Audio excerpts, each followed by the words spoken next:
Hello दोस्तों, मेरा नाम है अभिषेक और मैं अपने चैनल कृष्णा वेबटेक में आपका स्वागत करता हूं। तो पिछले वीडियो में हमने पढ़ा कि टपल क्या होता है और उस पर हमने एग्जाम्पल भी करके देखा। आज हम बात करने वाले हैं पाइथन में डिक्शनरी के बारे में। तो चलिए स्टार्ट करते हैं। तो डिक्शनरी क्या है? Dictionary is used to store data value in key value pairs, यानी इसमें एक की होती है और एक वैल्यू होती है। डिक्शनरी क्या है? एक डेटा टाइप है पाइथन में जो क्या करता है, वैल्यूज को स्टोर कराता है। जो वैल्यू स्टोर होती हैं वो की और वैल्यू के फॉर्म में स्टोर होती हैं। एक होती है की और एक होती है वैल्यू, दोनों पेयर के फॉर्म में ही स्टोर होती हैं डिक्शनरी में। फिर डिक्शनरी क्या है? Dictionary is the collection in Python which works on की एंड वैल्यू पेयर। जैसे मैंने आपको पहले बताया वैसे ही सेम वही लाइन है। फिर नेक्स्ट में क्या लिखा है? डिक्शनरी हैज इम्यूटेबल की and value could be mutable and immutable. मतलब जो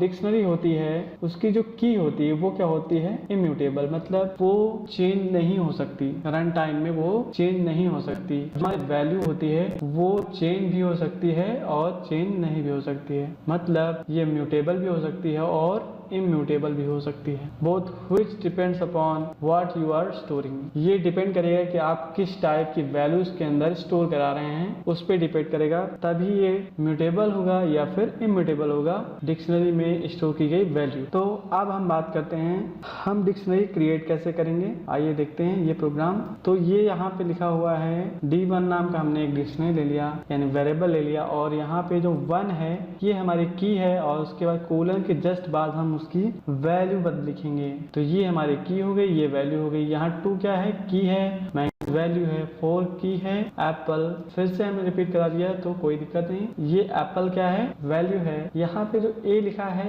ये कैरेक्टर टाइप की है, बट हमने कैरेक्टर टाइप की ही वैल्यू भी शो करा दी, जहाँ पे हमने इसकी वैल्यू रखी बी। और फिर हम प्रिंट करा देंगे D1 को, तो यहाँ पे हमारी डिक्शनरी प्रिंट होके आ जाएगी। हाँ, तो हमने एक बात नहीं बताई आपको, तो जो हमारे ये होता है इसको बोलते हैं कर्ली ब्रैकेट। कर्ली ब्रैकेट जो होता है इसी से हमारी डिक्शनरी क्या होती है? डिफाइन होती है। और दूसरा तरीका जानने का ये है कि इसमें की और वैल्यू पेयर के फॉर्म में होता है और इस ब्रैकेट के थ्रू वो असाइन किए जाते हैं। इस ब्रैकेट के थ्रू ये असाइन किए जाते हैं। आई होप आपको समझ में आ गया होगा। तो चलिए नेक्स्ट हम और प्रोग्राम देख लेते हैं इसके। तो डिक्शनरी में हम लिस्ट और टपल कैसे स्टोर करा सकते हैं, आइए देखते हैं। तो सबसे पहले हम लिस्ट इंसर्ट कराएंगे किसमें? डिक्शनरी में। तो यहाँ हमने एक ले लिया D1 नाम का वेरिएबल ले लिया और यहाँ पे सेम वैसे ही एक ये की हो गई और ये उसकी वैल्यू हो गई। अब यहाँ पे देखो हमने लैंग्वेज नाम का, अब यहाँ पे हमने एक लैंग्वेज नाम का की ले लिया और यहाँ पे हम पाइथन,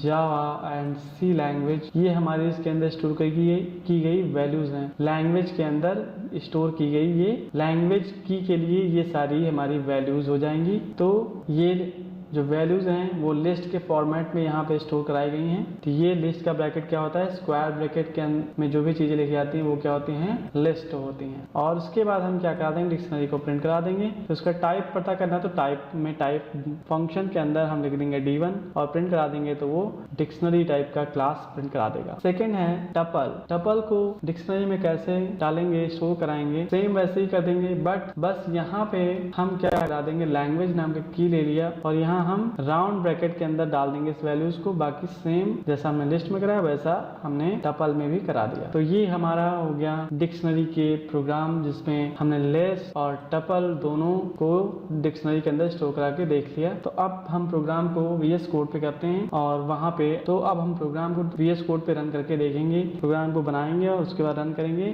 फिर उससे आपको और अच्छे से समझ में आ जाएगा। तो चलिए VS कोड पे चलते हैं। तो हम यहाँ पे लेंगे एक D1 नाम का वेरिएबल और उसमें हम स्टोर कराएंगे। ये बना रहे हैं डिक्शनरी, तो डिक्शनरी के लिए तो हम यहाँ पे डिक्शनरी बना रहे हैं। तो डिक्शनरी के लिए डिक्शनरी के लिए कर्ली ब्रैकेट लगाने पड़ेगा। तो यहाँ लिखेंगे 1 कोलन एप्पल एक स्ट्रिंग है तो इसको स्ट्रिंग में कन्वर्ट कर देंगे। फिर इसके बाद हमने 2 लिखा, उसके बाद कोलन, फिर स्ट्रिंग यहाँ बनाना लिख देंगे और उसके बाद 3, ये क्या हो गई 3 क्या हो गई, की हो गई, यहाँ पे 1 होगा। फिर यहाँ 3 में हम इसमें भी कोई एक की डाल देते हैं, तो हम यहाँ डालते हैं ऑरेंज। और अब हम प्रिंट करा देंगे D1 को। मैं D1 लिख दिया और उसके बाद हम टाइप भी प्रिंट कराएंगे कि किस टाइप की डिक्शनरी है या नहीं है। देखिए देख लेंगे, टाइप फंक्शन के अंदर हम लिख देंगे D1 और इसके बाद हम प्रोग्राम करा देंगे रन। तो ये देखिए आ गया, यहाँ पर हमारा आउटपुट आ गया डिक्शनरी, जो जैसा हमने की और वैल्यू डाला वैसे उसने प्रिंट कर दिया। और उसके बाद ये बता रहा है, इसका टाइप बता दे रहा है कि ये क्लास कैसी है, डिक्शनरी टाइप की है। तो ये इसने इसका टाइप बता दिया।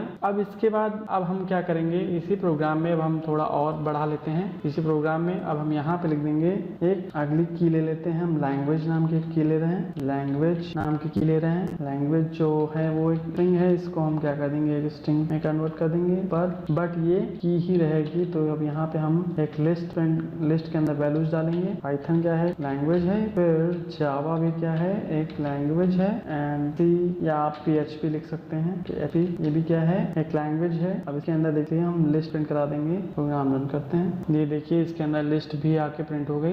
फिर इसके बाद अब नेक्स्ट हम इसमें क्या से थोड़ा सा चेंज करेंगे, ये टपल में कन्वर्ट हो जाएगा।